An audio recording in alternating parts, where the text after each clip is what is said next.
Hello student, इस video में हम तत्सम तद्भव शब्द देखेंगे। तत्सम शब्द कौन से होते हैं, तद्भव शब्द कौन से होते हैं। हिंदी व्याकरण का बहुत ही महत्वपूर्ण टॉपिक है और सभी कंपटीशन एग्जाम में इसमें से क्वेश्चन पूछा जाता है। तो तत्सम तद्भव शब्द ये ट्रिक से हम देखेंगे। तत्सम का मतलब तत् प्लस सम यानी तत् यानी उसके और सम यानी समान यानी उसके समान यानी किसके, संस्कृत के समान। तद्भव, तद्भव शब्द यानी तद प्लस भव। तद का मतलब होता है उससे, भव यानी बने, उससे मतलब संस्कृत से बने। तो तद्भव तो कौन से हो गए, संस्कृत से बने, और तत्सम कौन से हो गए, संस्कृत के सम्मान वाले शब्द। नेक्स्ट, तत्सम और तद्भव में अंतर कैसे पहचान सकते हैं हम। तत्सम और तद्भव शब्द में तत्सम जो होंगे वो संधि के उदाहरण होंगे। तो संधि के जो शब्द के हैं, जन संधि शब्दों के उदाहरण जो होंगे वो सारे तत्सम होंगे, ये ध्यान रखना है। अनुस्वार या बिंदी वाले, जहाँ ऊपर बिंदी लगती है, अनुस्वार या बिंदी वाले 95% तो अनुस्वार वाले तत्सम ही होंगे।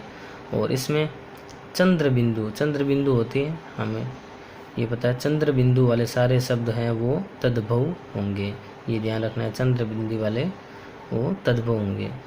संस्कृत में चंद्र बिंदु नहीं होता कभी भी, ये चंद्र बिंदु नहीं होता है, अनुस्वार होता है संस्कृत में, ये ध्यान रखेंगे, इससे हम पहचान कर लेंगे। फिर से तीनों यूज संस्कृत में, ये तत्सम शब्दों में तो ये तीनों तरह के से यूज होते हैं, ये ध्यान रखना है। तद्भव हिंदी शब्दों में केवल ये वाला से, सरिता वाला, ये वाला से ही यूज होता है, ये ध्यान रखेंगे। और तत्सम जो संस्कृत शब्द है इसमें छः का यूज होता है, इसमें इसकी जगह तद्भव में खे का यूज होता है, ये भी ध्यान रखेंगे, खे का यूज होता है इसमें ये का यूज होता है तत्सम शब्दों में। तत्सम में ये का और तद्भव में जे का यूज होता है। इसमें ये है और इसमें जे। इसमें जो ये जहाँ पर शब्द में ये आएगा, इसमें चेंज करेंगे तद्भव में, वहाँ जे बन जाएगा, ये भी ध्यान रखना है। इसमें 6 में खे बन जाएगा।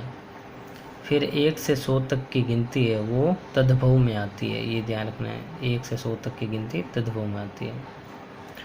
फिर आधा से प्रारंभ में तत्सम शब्द जो आते हैं संस्कृत शब्दों में आधा से आएगा, आधा से प्रारंभ में आएगा, ये ध्यान रखना है। स्थान वगैरह शब्द है, संस्कृत जो शब्द है तत्सम शब्द में आधा से प्रारंभ में आएगा, इसमें नहीं आएगा। क्षेत्र ये श्रेय का प्रयोग, इसमें श्रेय का प्रयोग, क्षेत्र ये और श्रेय इन चारों का प्रयोग इनमें होता है।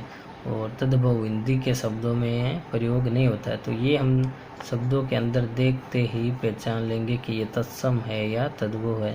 क्षेत्र ये श्रेय का प्रयोग होता है। इसमें ढ और ढ युक्त शब्द आते हैं, डे और ढ युक्त शब्द आते हैं। इसमें हड़े ढ युक्त ताड़न जात, ये हड़े और ढ को हम ताड़न जात कहते हैं, ये ध्यान रखना। डे और ढ युक्त शब्द होंगे तो वो संस्कृत के शब्द हैं, ये ध्यान रखना है। और अड़े और ढ युक्त शब्द है वो ताड़न जात होते हैं, इनको ताड़न जात बोलते हैं। अड़े ढ युक्त शब्द हैं वो तद्भव हिंदी वाले शब्द में आएंगे। आधा रे का प्रयोग, ये ध्यान रखना है। तत्सम संस्कृत शब्दों में आधा रे का प्रयोग, आधा रे का प्रयोग जहाँ भी होगा हम पहचान लेंगे कि तत्सम शब्द है। इसमें आधा रे का प्रयोग नहीं होता है, ये भी ध्यान रखना। आधा रे का प्रयोग तत्सम में संस्कृत शब्दों में होता है। फिर संयुक्त अक्षर शब्द युक्त, तो संयुक्त अक्षर है जैसे क्षेत्र ये श्रेय और कोई भी जो संयुक्त अक्षर युक्त शब्द है, संयुक्त अक्षर का यूज तत्सम में ही होता है, ये भी ध्यान रखना। तत्सम शब्दों में होता है, इसमें नहीं होता है। इसमें वे वर्ण का यूज होता है, इसमें वे की जगह बे वर्ण का यूज होता है, ये ध्यान रखना है। वे वर्ण की जगह इसमें बे वर्ण आएगा। इसमें हणे का यूज होता है, इसमें ने का। तत्सम में संस्कृत में तो हणे का यूज है, इसमें ने का यूज है। आप भी ये शॉर्ट नोट्स ये लिख सकते हैं अंतर। इसमें री का प्रयोग होता है, इसमें री का प्रयोग नहीं होता है, ये भी ध्यान रखना है। तो ये 6 खे में बदल जाता है, त्रे ते में, ये जय में, श्रेय से में। तो श्रम का हो जाता है सेवा, श्रमिक का होता है सेवक, श्रृंगार का श्रृंगार, ये आगे वाले तत्सम है, पीछे वाले तद्भव शब्द है। अंशु का अंशु, यमुना का जमुना, युवती का जूती, और युक्ति जुक्ति, यौवन जौवन, कार्य काज, धैर्य धीरज, सूर्य सूरज, स्थिति को थिति, स्थिति का थिति बन जाता है। ये ध्यान रखना, तत्सम और तद्भव महत्वपूर्ण शब्द थे।